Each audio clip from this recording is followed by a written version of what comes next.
Y listo. Muy buenas tardes a todos. Bienvenidos al webinar del día de hoy. Yo soy Moisés Brand, presidente de Grupo Inmobiliario Zona Poniente. Qué bueno que están con nosotros el día de hoy. Y nos da un enorme gusto que hoy esté con nosotros el licenciado Guillermo Vigil Chapa, quien es el titular de la Notaría 247 de la Ciudad de México. Y nos va a presentar un tema que, a pesar de que es recurrente, creo que es importante porque tenemos que, pues cada vez conocer más del tema a profundidad y seguramente que hoy Guillermo nos va a ayudar. El tema es derechos y obligaciones del usufructuario y nudo propietario en las compraventas. Bienvenidos todos. Guillermo, muchísimas gracias por aceptar la invitación de estar con los afiliados de HISP esta tarde.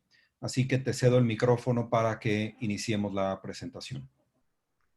Gracias, Moisés. Muy buenas tardes a todos. Muchísimas gracias a ti, Moisés, a Fernando Rodríguez por la invitación para poder platicar con ustedes respecto de este tema muy interesante y que tiene unas peculiaridades muy finas, los derechos y obligaciones del usufructuario y del nudo propietario. Ahora bien, antes de empezar y de entrar de lleno a ver estos derechos y obligaciones, me gustaría dar un poquito como antecedente de dónde viene el usufructo, en dónde está regulado, en dónde lo encontramos, cambia la legislación de estado a estado, sí o no, tener un poquito de más información respecto de lo que es el usufructo para después entrar a ver sus características, entrar a ver derechos, obligaciones y ver algunas aplicaciones prácticas que se ven en la notaría de cómo se maneja el usufructo, porque si bien es una figura muy importante y muy vigente, mucha de la regulación, la verdad es que no se aplica, pero hay algunos puntos muy concretos que nos pueden ayudar y les pueden ayudar a ustedes para que asesoren a sus clientes. Ahora, muy bien, ¿en dónde ubicamos legalmente el usufructo?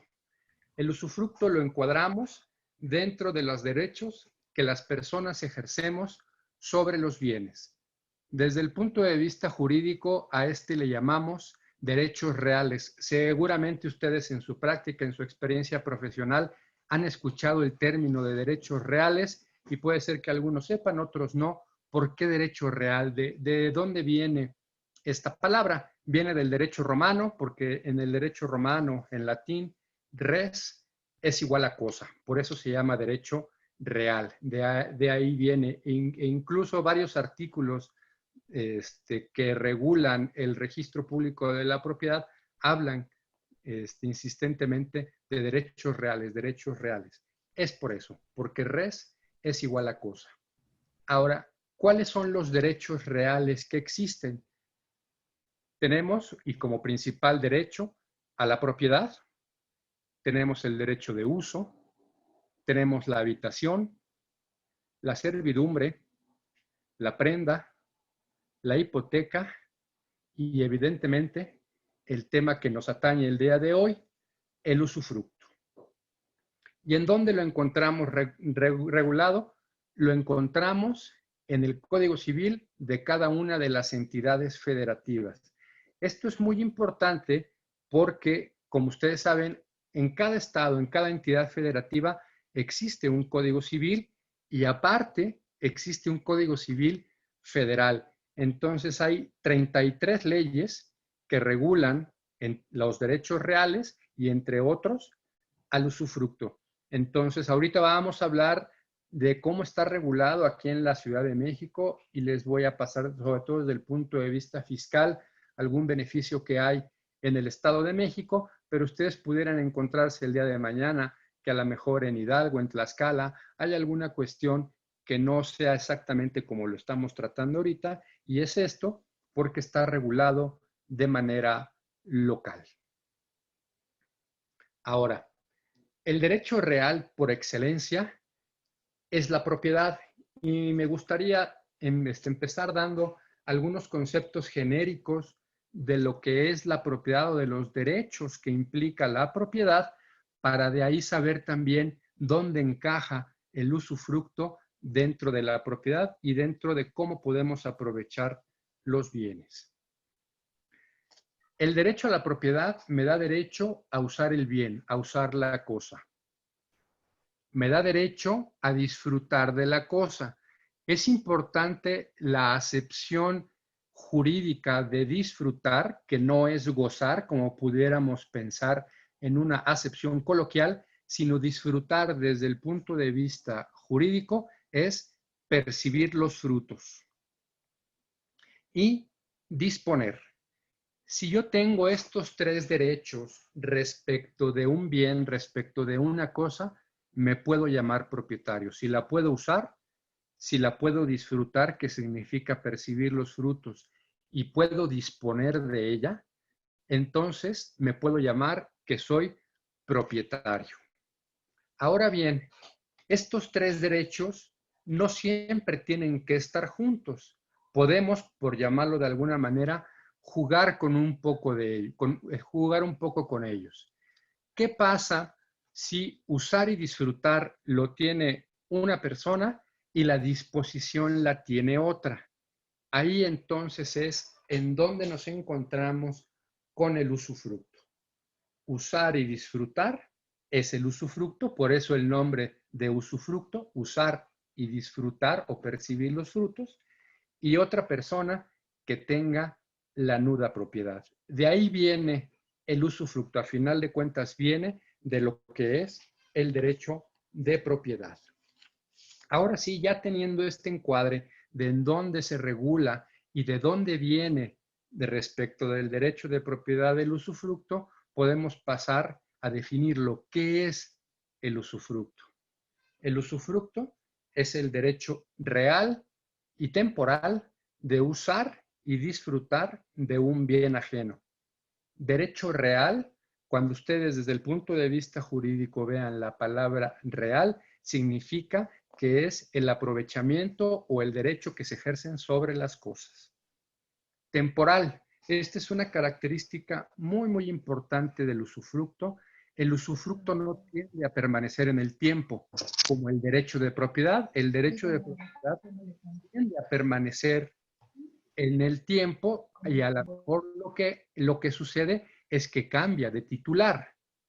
El usufructo también puede cambiar de titular, pero su regulación está hecha para que a final de cuentas deje de haber un usufructo, para que a final de cuentas se extinga. Por eso desde que lo definimos como un derecho temporal, de usar y disfrutar, que ya lo veíamos, y de un bien ajeno. ¿Por qué llamamos que es un bien ajeno? Porque la nuda propiedad pertenece a una persona distinta a la que pertenece el usufructo. Si perteneciera a la misma persona, entonces no tenemos usufructo, lo que tenemos es derecho de propiedad. ¿Cuáles son sus características principales? Sus características principales es que es temporal, como ya lo veíamos. Aquí vamos a ahondar un poquito más y con unas características que no sucede con otro tipo de derechos. Por ejemplo, el usufructo no se hereda, se consolida. Pareciera que es un juego de palabras, pero tiene una repercusión muy importante desde el punto de vista jurídico. Es decir, yo en mi testamento no puedo decir que si yo soy usufructuario, que yo le dejo ese usufructo a mi hijo. No. En el momento, como regla general, en el momento en que yo fallezco, ese usufructo se extingue y lo que pasa es que se consolida. ¿Se consolida en quién? En quien es el dueño o quien es el titular del derecho de disposición, con el nudo propietario. Ahora, en relación con la temporalidad, por regla general es vitalicio. Si al momento de constituir un usufructo no se dijo nada respecto a la temporalidad, quiere decir que el usufructo dura mientras viva el usufructuario. Es vitalicio.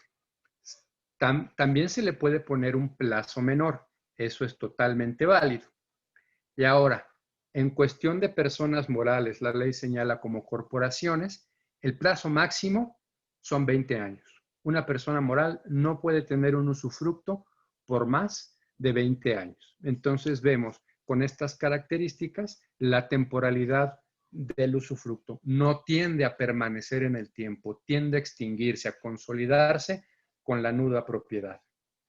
No es embargable, de los pocos bienes que no se pueden embargar. Por disposición del Código de Procedimientos Civiles en la Ciudad de México, no es embargable el derecho de usufructo como tal. Los frutos que dé el bien, esos sí se pueden embargar. Mi derecho de usufructo no es embargable, pero si lo estoy rentando, las rentas sí las pudieran embargar. Es transmisible.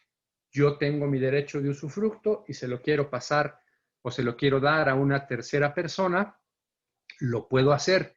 Lo único que se debe de tomar en cuenta es que si se estableció un plazo y si no se estableció un plazo, es vitalicio, el usufructo se extingue en el momento en que fallezca el usufructuario original. Ahora, si se quiere transmitir el bien, ya no el usufructo o la nuda propiedad por separado, el bien, el inmueble, la casa, el edificio, el terreno, se quiere transmitir a una tercera persona, ¿quiénes tienen que transmitirlo?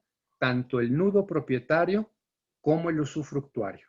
Ambas personas. O sea, se necesita el consentimiento del usufructuario para poderlo transmitir a una tercera persona. Ahora, ¿cómo se puede constituir el usufructo? Aquí la ley señala varias formas. Algunas se aplican en la práctica, otras no. Uno es por disposición de la ley. La ley señala en ciertos casos que forzosamente debe de existir un usufructo. Aquí, mucho ojo cuando asesoremos a nuestros clientes. ¿Cuándo? Cuando los menores de edad adquieren un inmueble. Bueno, aquí me estoy enfocando a los inmuebles, pero evidentemente se refiere a cualquier tipo de bien que esté dado en usufructo. Los bienes de los menores de edad básicamente se dividen en dos tipos. Los bienes que adquieren por su trabajo y los bienes que adquieren por cualquier otro título. Los bienes que adquieren por su trabajo pertenecen en propiedad y administración completamente al menor de edad.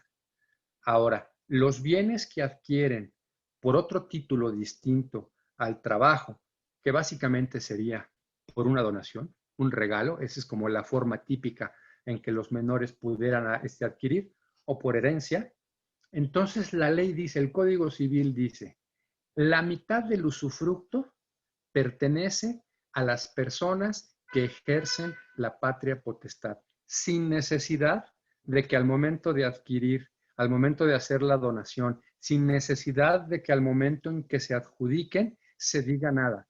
Es por ley, es un usufructo por disposición de la ley, los menores de edad en los bienes que adquieren por un título distinto a su trabajo. El segundo sería por prescripción. Está regulado en la ley. Sin embargo, que alguien quiera prescribir un bien, es decir, convertirse en usufructuario por el transcurso del tiempo, pues suena un poquito, pues un poquito inviable, porque si lo que yo quiero es adquirir por el transcurso del tiempo, pues mejor prescribo o adquiero a título de propietario y no a título de usufructuario. La verdad, a lo largo de 30 años que llevo trabajando en notaría, nunca me ha tocado ver una prescripción para constituir un usufructo, siendo que sí, muchas veces se ve la prescripción, pero para adquirir la propiedad plena de un bien inmueble. Ahora, la tercera forma de poder constituir un usufructo es por voluntad de las personas y podemos dividirlas en principio en dos grandes rubros. Actos entre vivos, es decir, compraventas, donaciones, permutas. Las dos partes viven y celebran un contrato y ahí de ese contrato nace el derecho de usufructo. Y la otra es por herencia o legado. Ahora, en los actos entre vivos encuentro tres posibilidades distintas de que se pueda constituir el usufructo. Uno, le llamé yo adquisición conjunta, es decir, en el momento en que adquiero un bien, compro un bien, cuando voy con el notario le digo, señor notario, yo quiero comprar este bien inmueble, pero el usufructo va a estar a nombre mío, Guillermo Vigil, y quiero que el usufructo esté a nombre de mis hijos. Entonces, en el mismo momento en que estamos adquiriendo, adquirimos todos nuda propiedad y usufructo. Había inicialmente una tercera persona que era la dueña del inmueble o la dueña del bien, y en el momento en que lo compramos, ahí partimos el derecho de propiedad y una persona adquiere el usufructo, una o varias personas, y una o varias personas adquieren la nuda propiedad. Ahora, por enajenación. Le he llamado por enajenación. Este supuesto tiene el prerequisito que yo ya soy dueño del bien, yo ya soy dueño del bien inmueble. Y lo que hago es, hago una escritura en donde yo enajeno, en donde yo le vendo, en donde yo le dono, por ejemplo, a mi hijo el usufructo y yo me quedo con la nuda propiedad. Enajeno nada más el usufructo.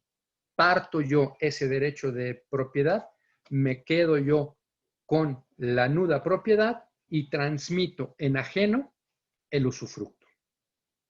Ahora, por retención, es muy similar al ejemplo anterior, existe el prerequisito de que yo ya soy dueño del bien inmueble, yo ya soy dueño del bien, y lo que hago es transmitir la nuda propiedad y me quedo con el usufructo.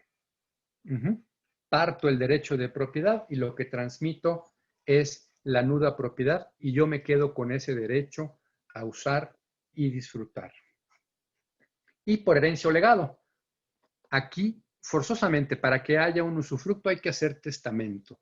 No hay en una sucesión intestamentaria una constitución de usufructo, forzosamente hay que hacer el testamento y en el testamento puedo poner, se puede estipular que respecto de todos mis bienes o respecto de algún bien en particular, quiero que alguien sea nudo propietario o que alguien sea el usufructuario. Muy bien. Ahora, ¿quiénes pueden ser usufructuarios? Realmente no hay un límite en cuanto o no hay ninguna restricción en principio de quiénes pueden ser usufructuarios. Pueden ser personas físicas, pueden ser personas morales. Se preguntarán, ¿un menor de edad puede ser usufructuario? Claro, puede ser usufructuario, los mayores de edad con mayor razón. De los menores de edad, ya la ley establece quiénes son los legítimos representantes de los menores de edad. En principio son sus padres en ejercicio de la patria potestad, los abuelos en ejercicio de la patria potestad, y si no hay ni padres ni abuelos, se les tendrá que nombrar un tutor.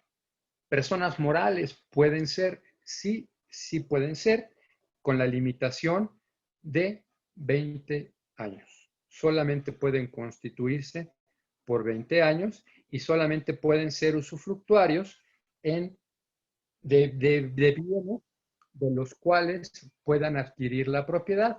Aquí tendríamos que entrar a analizar que no es el caso, por ejemplo, lo que es la zona restringida, lo que son fronteras y playas, de si la persona moral pudiera adquirir o no, dependiendo si tiene inversión extranjera, si no tiene inversión extranjera, si está dedicado a fines habitacionales o no. Pero en principio, digamos que tanto personas físicas, personas morales, pueden ser titulares de un usufructo.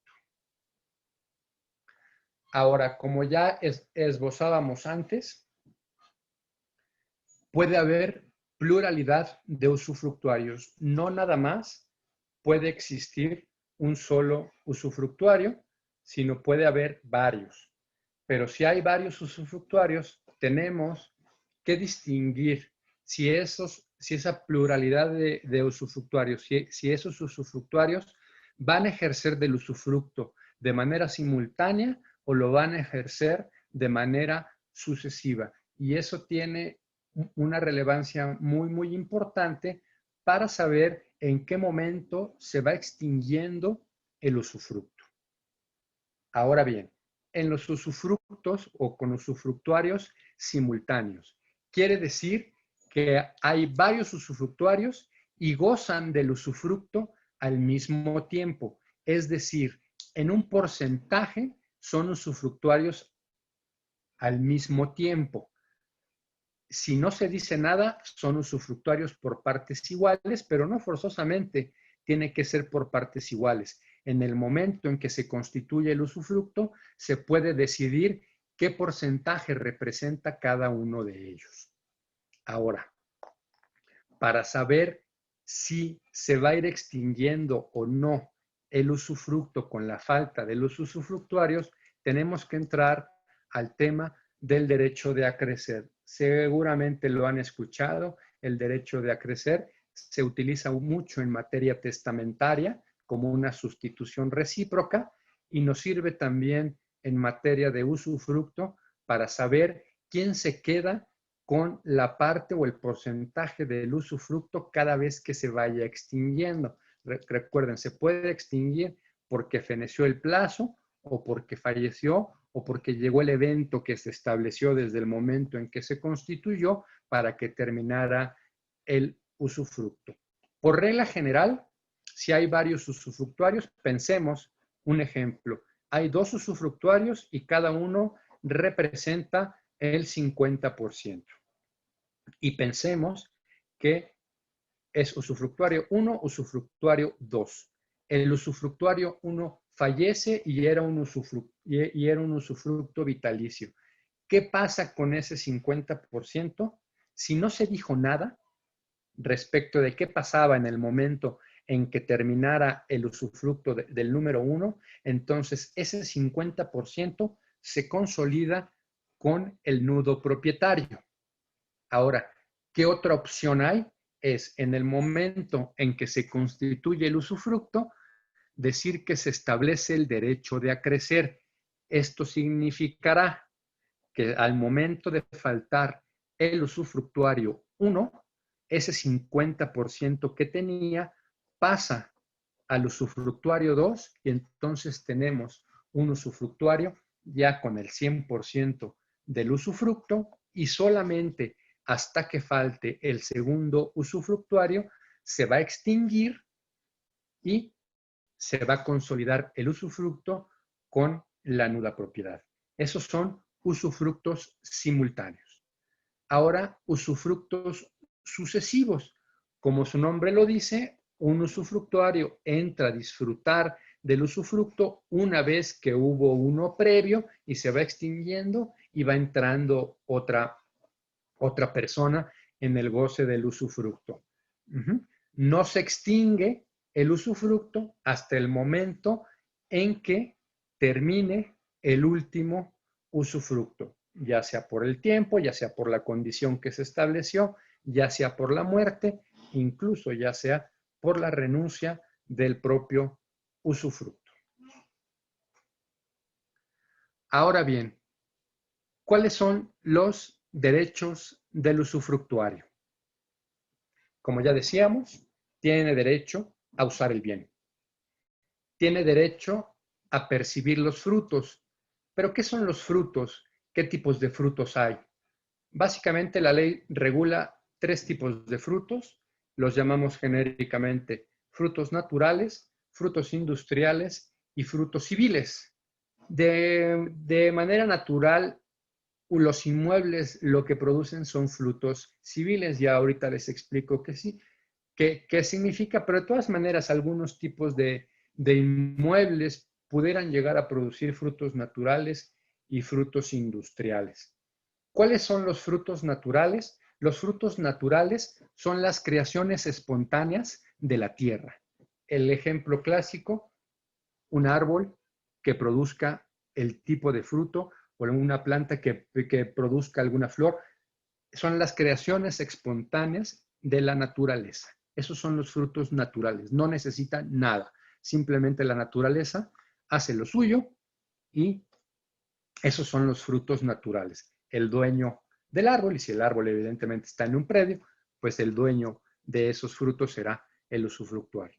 Los frutos industriales son aquellos frutos que se generan por el trabajo, que pudiera ser una fábrica, una negociación mercantil, que pudiera ser un mismo terreno de labor, pero que los frutos no se den de manera natural, sino que requieran el trabajo del hombre. La diferencia entre los naturales y los industriales es que los naturales se producen de manera espontánea y los industriales se producen mediante el trabajo. Y los frutos civiles, la ley lo señala tal cual, son las rentas que dejen los bienes muebles, las rentas que dejen los bienes inmuebles, los intereses que deje el dinero o cualquier otro que provenga de un contrato. Los bienes inmuebles, los frutos normales que dan los bienes inmuebles son las rentas. El usufructuario tiene derecho a rentar el inmueble y de él cobrar las rentas. Él es el que tendría que celebrar el contrato de arrendamiento y tiene que declarar que lo hace en su carácter de usufructuario.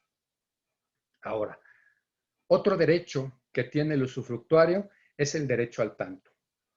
Seguramente muchos de ustedes ya han escuchado en alguna ocasión lo que es el derecho del tanto, el derecho al tanto, y es el derecho que tienen a ser preferidos en la venta de la nuda propiedad.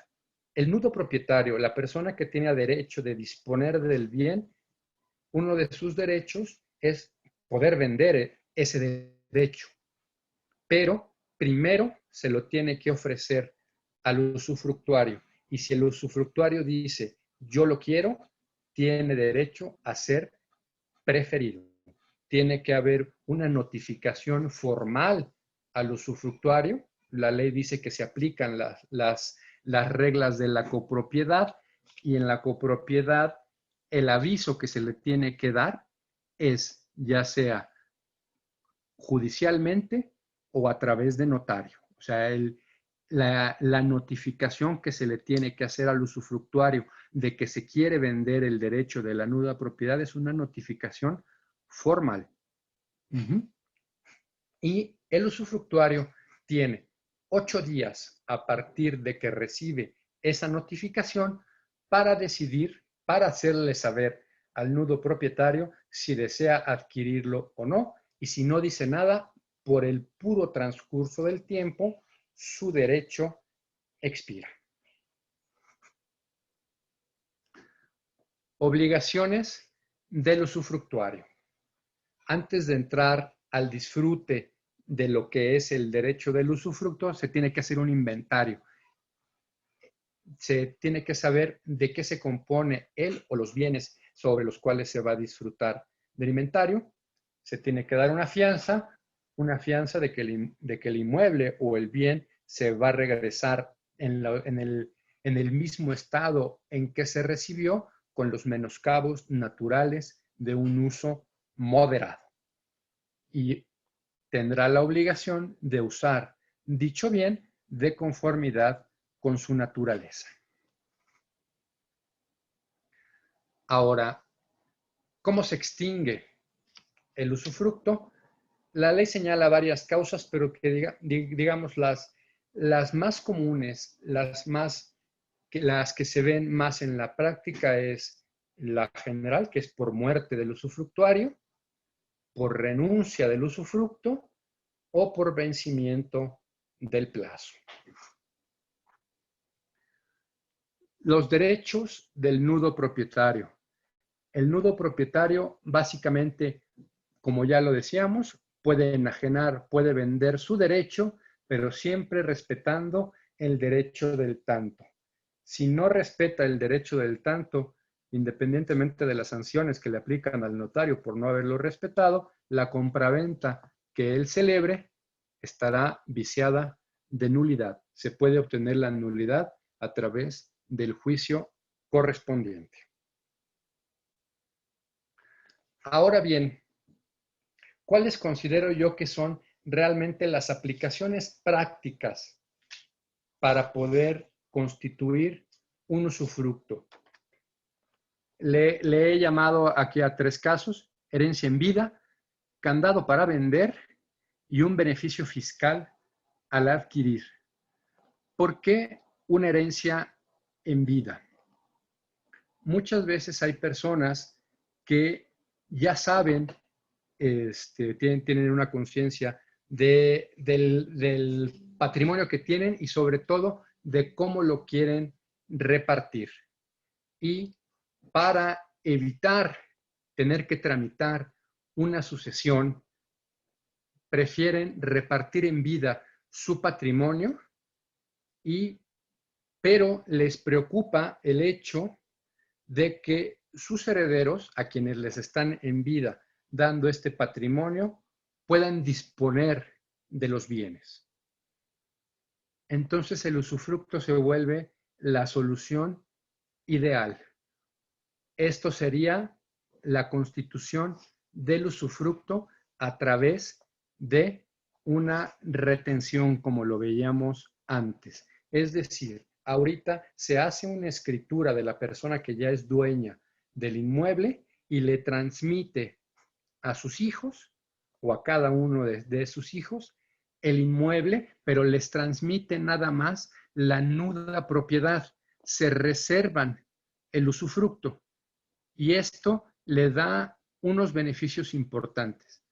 Uno, ya tienen solucionada su sucesión, ya tienen solucionada la herencia. ¿Por qué? Porque recuerden que el usufructo no se hereda, el usufructo solamente se consolida. Esto quiere decir que en el momento en que la persona que hizo esta escritura reteniendo para sí el usufructo fallezca, lo que va a pasar es que se va a ir consolidando la propiedad en favor de cada uno de los hijos, en este caso que puse. Y como también veíamos, si los hijos quisieran disponer de esos bienes, venderlos, decir, mi papá ya me los escrituró y ahorita yo lo voy a vender, no pueden, porque como veíamos, para poderlos vender se necesita el consentimiento del usufructuario. Entonces no van a poder disponer del bien, sí de su derecho, pero ¿qué tan comercial es disponer de una nuda propiedad? La verdad es que es poco comercial. De lo que quisieran disponer sería del inmueble y no lo van a poder hacer porque necesitan el consentimiento del usufructuario. Y aparte de todo eso, tiene un beneficio fiscal.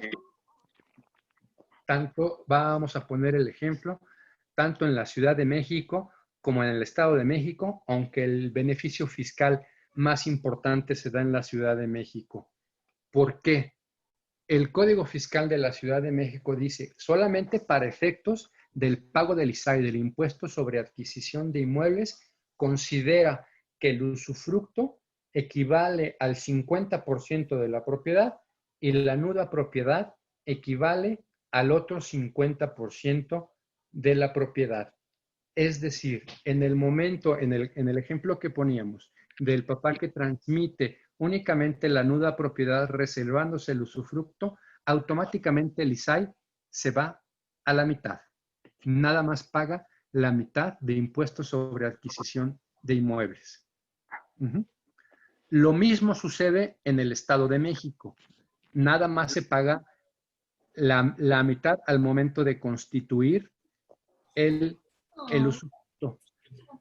La diferencia, y por eso pongo que en la Ciudad de México existe un mayor beneficio, el Código Fiscal de la Ciudad de México dice que ya no se causa, en mis palabras obviamente, ya no se causa el otro 50% si es que el usufructo se extingue por muerte del usufructuario. Es decir, en la Ciudad de México pagamos el 50% del impuesto al momento de constituir el usufructo. Fallece el usufructuario, no es causa generadora de impuesto que un usufructo se extinga por muerte del usufructuario. Entonces, el otro 50% del impuesto, al menos así como está la ley ahorita redactada, nunca se paga. Nada más se pagó el 50%, siendo que en una herencia, en el momento en que lo recibo como herencia, pago un 100% de ISAI. Pero en este esquema, nada más se paga el 50% al momento de constituir el usufructo y el otro 50%, si es por muerte del usufructuario, ya nunca se paga. Distinto es el caso en el Estado de México. En el Estado de México lo único que estamos haciendo es postergar el pago del 50%, porque dice que se paga al momento de constituir el usufructo, que en este caso vale el 50%, y en el Estado de México dice que en el momento en que fallezca el usufructuario, ahí se vuelve a pagar el otro 50% del usufructo. Entonces, hay un mayor beneficio en la Ciudad de México que en el Estado de México para este tipo de operaciones. Y este tipo de actos, digamos, hacer una herencia en vida, es lo que más me ha tocado ver en mi ejercicio profesional como notario y hemos logrado así beneficiar a la gente y arreglarle su sucesión con un ahorro fiscal muy, muy importante, totalmente legal, no pagando un 50% de un impuesto que sí tendría que pagar si es que se hubiera hecho testamento y heredado la propiedad y los herederos hubieran tenido que pagar el 100% de la propiedad. Muy bien, pues ahorita por lo pronto eso sería todo lo que pudiera yo ahorita comentarles respecto de lo que he preparado. Si les parece bien, podemos iniciar una sesión de preguntas y respuestas. Muchísimas gracias, Guillermo. Muy clara la presentación y los conceptos. Si quieres dejar la última pantalla donde estén tus datos y que la gente sepa dónde localizarte, perfecto. Ahí nos quedamos y me voy a regresar un poco. Había un par de preguntas. Dice, si por ejemplo hay dos usufructuarios y un nudo propietario, si quieren vender, los porcentajes son 33% cada uno, o es 50% del nudo propietario y 50% entre los dos usufructuarios. Ahora, lo que yo comenté de que el usufructo vale el 50% y la nuda propiedad el otro 50%, es únicamente para efectos fiscales y efectos fiscales locales. Okay. ¿Cuánto vale el usufructo desde el punto de vista económico para los titulares? Básicamente es negociación. O sea, si hay dos usufructuarios y un nudo propietario y vamos a vender, se van a tener que sentar a negociar y decir, oye, vamos a vender, vamos a recibir 10 pesos, ¿cómo nos vamos a repartir esos 10 pesos? No hay una receta, no hay nada que diga la ley, es totalmente convencional y negociación entre ellos. Y solamente para efectos fiscales locales, el usufructo vale 50% y nuda propiedad 50%. Perfecto. Una pregunta dice, ¿una persona moral después de que pasen 20 años se puede gestionar otro tiempo adicional? Qué buena pregunta. No pudiera ser a través de una prórroga, eso no estaría prohibido. Lo que tendría que hacer es extinguirse ese usufructo porque así lo manda la ley, pero nada impide que pueda constituirse otro. No puede prorrogarse, pero sí puede volverse a constituir otro con el costo fiscal que eso implica. Ok. Nos preguntan cuál es el costo de escrituración por enajenar el usufructo. El costo de escrituración por enajenar el usufructo. Sí. No sé si se refieran que cuando el usufructuario, ¿qué pasa cuando el usufructuario muere? ¿Hay que hacer una nueva escritura? ¿Tiene un costo como quitar el usufructo de la escritura? Yo creo que va por ahí. Sí, claro. Sí, en el momento en que fallece, y muy buena pregunta, el momento en que fallece el usufructuario, sí tiene que hacerse una nueva escritura y sobre todo porque hay que avisarle al registro público, porque cuando se constituye el Ok. usufructo, el registro público, o sea, hay que hacer una escritura en donde el registro público toma nota quién es usufructuario y quién es nudo propietario. Fallece el usufructuario, hay que hacer una escritura muy, muy sencilla, básicamente en donde se acredite el fallecimiento. Si es en la Ciudad de México, no hay pago de impuestos y se manda a inscribir, digamos, para que se den una idea, una escritura que le llamamos así de extinción de usufructo y consolidación de propiedad, costo actual estaría más o menos entre los 12 y 15 mil pesos, porque no hay pago de impuestos. Pero sí tiene que hacerse una escritura y tiene que inscribirse en el registro público para que ahí tomen nota de que ya no hay usufructo, sino ya hay otra vez la propiedad plena. Eso es lo que tú mencionabas, que era la consolidación del Exacto, bien inmueble hacia el nudo propietario, ¿no? exactamente, eso es. Perfecto.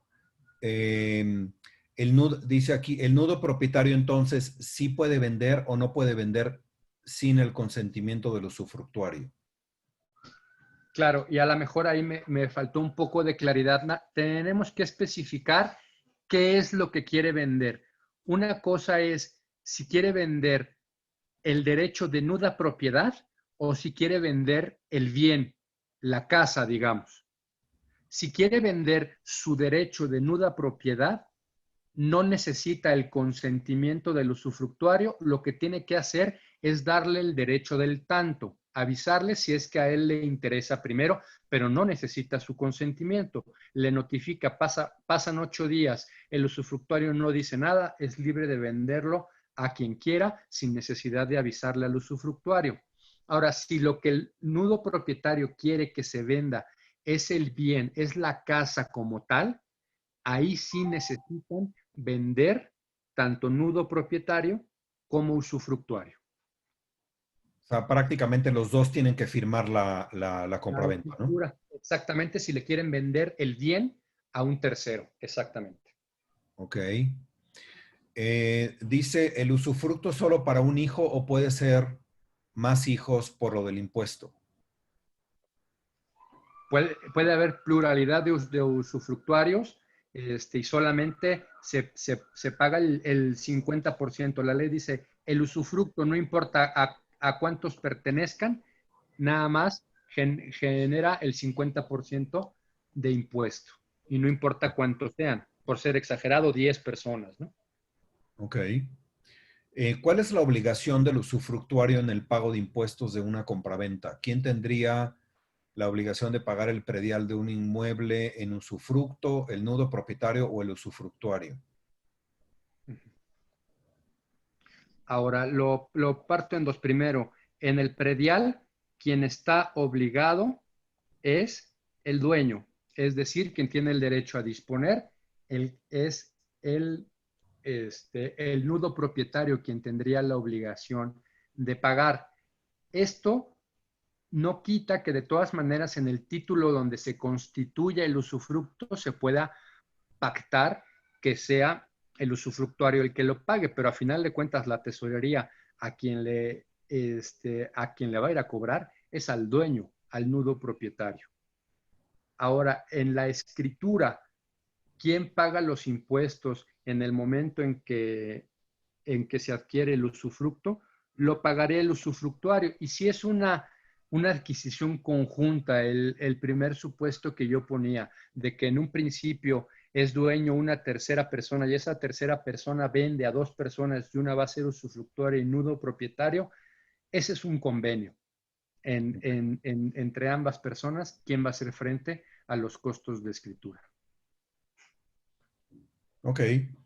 Nos preguntan aquí que si en algún momento el usufructuario quisiera ya que no existiera el nudo propietario, se tendría que hacer una nueva escritura para que entonces ya el usufructuario quedara como único propietario del bien.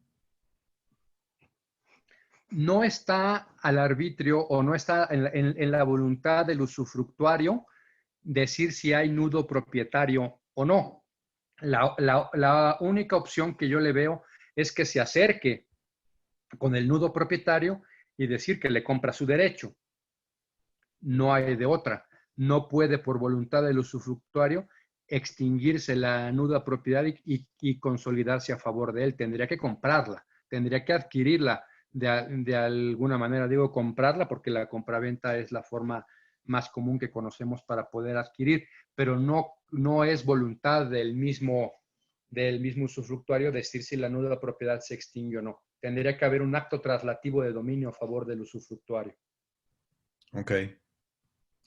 Nos preguntan aquí, comentaste que el nudo propietario puede vender la propiedad, pero el usufructuario tiene el derecho al tanto. Posteriormente dices que es un candado para vender. ¿Podrías aclarar este punto? Sí, claro. Cuando yo comenté, el nudo propietario puede vender su derecho, la nuda propiedad, ese derecho a disponer de un bien, y le tiene que dar el derecho del tanto al usufructuario. El primero que tiene el derecho de adquirir la nuda propiedad es el usufructuario. Por eso tiene el derecho del tanto, tiene el derecho a ser preferido.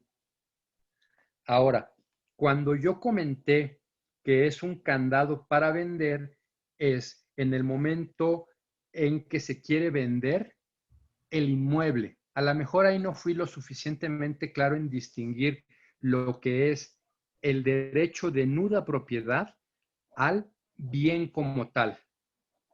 El derecho de nuda propiedad le corresponde en exclusiva al nudo propietario y lo puede vender y simplemente tiene que darle el derecho del tanto al usufructuario. Pensemos en una casa habitación que hay un usufructo y entonces hay un usufructuario y hay un nudo propietario. Si el nudo propietario quiere vender su derecho de nuda propiedad respecto de esa casa, lo puede hacer sin consentimiento del usufructuario y nada más tiene que darle el derecho del tanto. Ahora, si lo que pretende es que se venda el bien y él dice es que yo tengo derecho a disponer, entonces puedo disponer del bien. No, ese es un candado. Para vender el bien, para vender la casa habitación en este ejemplo, sí necesita el consentimiento del usufructuario para vender el bien, no su derecho de nuda propiedad. Ok. Aquí nos preguntan cuál es tu recomendación, si es mejor hacer la escrituración a nombre de un hijo y mantener el usufructo para heredarlo en vida en lugar de tener la propiedad en un testamento. Aquí, la verdad es que no existen recetas y se vuelve muy difícil poder dar una recomendación sin conocer un poquito más respecto de la situación familiar, porque a lo mejor y yo pudiera decirte es que te recomiendo hacer el usufructo porque te evitas a final de cuentas ese pago del 50% de impuesto, pero lo que haces es transmites la nuda propiedad. Entonces, y tú como papá, entonces también tú ya tienes un candado para poder vender. Entonces resulta que tú quieres vender tu casa, que se te ocurrió darle la nuda propiedad a tu hijo, y pues ya no puedes porque ahora hay que preguntarle al hijo y en una de esas ya está la nuera. Entonces, más bien Okay. tendríamos que analizar el caso, el caso concreto, familiar y patrimonial de esa persona para saber qué recomendarle. La verdad es que no podría dar una recomendación genérica sin conocer más detalle. Muy claro, Guillermo. Nos comentan aquí que entonces un contrato de arrendamiento lo firma el usufructuario o lo firma el nudo propietario. Lo tiene que firmar el usufructuario. Quien tiene derecho a percibir las rentas, ese es el usufructuario, y entonces el que tiene derecho a percibir las rentas es el que tiene que firmar el contrato. Es muy importante que en ese contrato de arrendamiento diga que lo está rentando como usufructuario. ¿Por qué?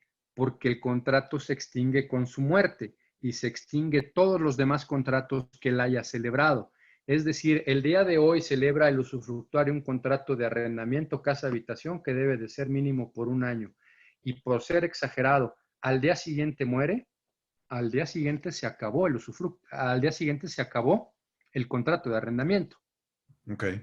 Entonces, siempre es muy importante que se diga o que le acrediten al arrendatario en calidad de qué está rentando, porque tiene repercusiones importantes. Ok, aquí nos preguntan sobre un conflicto que pudiera haber cuando el usufructuario no quiere vender y el nudo propietario sí quiere vender. ¿Qué tipo de, no sé, cuestiones legales se pueden emprender cuando uno sí quiere vender y el otro no quiere vender? Si es que existen algunas acciones legales, ¿no? Uh-huh. En principio, si no están de acuerdo, no hay manera de poder obligar al usufructuario pensando que sea el usufructuario el que dice yo no quiero vender porque yo estoy muy a gusto percibiendo mi renta mes con mes y yo no quiero vender, ¿no? Claro. Pudiera ser, y eso más bien habría que analizarlo con un abogado litigante, si pudiera aplicarse en materia de copropiedad, no es usufructo, es copropiedad. Si uno de los copropietarios no quiere vender, se puede llevar un juicio para obligarlo a vender.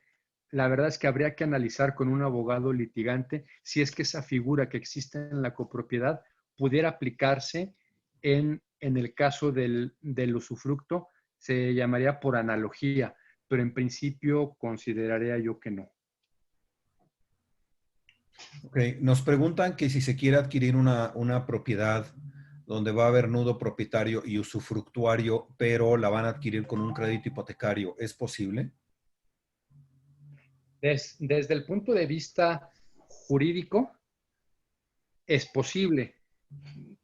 Yo dudaría mucho que un banco lo aceptara. Normalmente las políticas bancarias no aceptan figuras de este tipo, pero desde el punto de vista jurídico es totalmente válido. Los dos tendrían que constituir la hipoteca para la garantía del crédito y es totalmente viable, aunque mi duda sería si un banco lo aceptaría o no. Ok. Regresándonos al punto del contrato de arrendamiento que tú mencionabas que es importante tener claridad, nos preguntan que en el contrato de arrendamiento, ¿dónde debe de mencionarse que el que está firmando el contrato es el usufructuario y no el nudo propietario? Yo lo haría o debería de hacerse en dos partes. Uno, en el encabezado, normalmente en los contratos se le pone un encabezado en donde se dice qué contrato se está celebrando y quiénes son las partes. Contrato de arrendamiento que celebran de una parte como arrendador, fulanito de tal, yo ahí le pondría como usufructuario y de otra parte fulanito de tal como arrendatario. Y en las declaraciones hay que acreditar el derecho. Entonces yo ahí en las declaraciones pondría que el arrendador es usufructuario en términos de la escritura número tal y en esa escritura se estableció como vencimiento del usufructo tal fecha, tal condición o es vitalicio. Y si situación de la que se hace conocedora el arrendatario. Entonces, Okay. tanto en las declaraciones como en el encabezado debería de ponerse. Y nada más aquí nos preguntan si pudieras reforzar el punto cuando el nudo propietario no vende la propiedad, sino quiere vender la nuda propiedad. Uh -huh. Su propio derecho como tal, ese derecho de disponer que está desnudo, que está desprovisto de usar y disfrutar, se puede vender. Como yo le decía, será poco comercial. ¿Quién quiere comprar una propiedad la cual no puedo usar y no puedo percibir las rentas? Simplemente tendría yo una expectativa. Es poco comercial, pero sí se puede vender. Sí puedo yo Sí. vender mi derecho de nuda propiedad y ahí el tema importante es el derecho del tanto. Tengo yo que darle aviso, un aviso formal, una notificación formal al usufructuario para ver si él quiere adquirir esa nuda propiedad y si dice que sí, se la tengo que vender al usufructuario. Si pasan 8 días y no dice nada o simplemente dice que no, entonces ya se lo puedo vender a una tercera persona. les soy sincero, nunca he visto una operación de esas en mi ejercicio profesional en donde simplemente se venda una nuda propiedad. Es poco comercial. Ya. Ok, creo que son todas las preguntas más importantes que tenemos por aquí, Guillermo. Creo que fue bastante buena la exposición de hoy. Tema importante, conceptos muy claros. De verdad agradecemos mucho el que hayas estado con nosotros. No sé si quieras hacer un comentario final antes de que terminemos la presentación. Gracias. No, simplemente agradecerte, agradecerle a Fernando Rodríguez la invitación, que amables de que se hayan tomado el tiempo para poder escuchar esta plática. Estoy agradecido por la invitación. No, al contrario, Guillermo, de verdad, una gran presentación, conceptos súper importantes en nuestro trabajo como asesores inmobiliarios. Así que nuevamente te agradecemos, les agradecemos a los más de 90 personas que se conectaron esta tarde a un tema tan importante y esperamos volver a tenerte por acá, Guillermo, si tú nos Claro lo que sí. permites, para invitarte nuevamente. Perfecto, cómo no, estaré muy agradecido. Ok. Gracias, Guillermo. Muchas gracias a todos. Buenas noches y cuídense mucho. Gracias. Gracias a todos. Gracias. Gracias.